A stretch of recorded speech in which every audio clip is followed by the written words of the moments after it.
আসসালামু আলাইকুম। আমি আবু হানিফ, সহকারী শিক্ষক, ইসলাম শিক্ষা, সামন্তসার উচ্চ বিদ্যালয়। আমি এই প্রতিষ্ঠানে যোগদান করি 2019 সালে। আলহাজ শামসুর রহমান সম্পর্কে আমি যতটুকু জানি, তিনি এই উপজেলা এমনকি সারা বাংলাদেশের শিক্ষা বান্ধব একজন ব্যক্তিত্ব।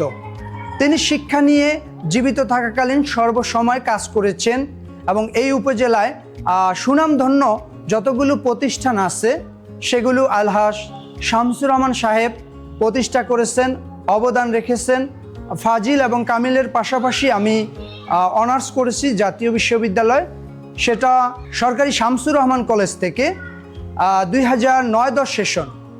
এবং তখনই আলহাজ শামসুর রহমান সাহেব প্রথম শামসুর রহমান কলেজে অনার্স পড়ার ব্যবস্থা করেছেন। আমাদের দ্বারাই শামসুর রহমান কলেজে অনার্স শুরু করেন। এরপরে আমি এই প্রতিষ্ঠানের সাথে অদ্যাবধি শ্রম দিয়ে যাচ্ছি। আলহাজ শামসুর রহমান সাহেবের জান্নাত কামনা করি। আসসালামু আলাইকুম।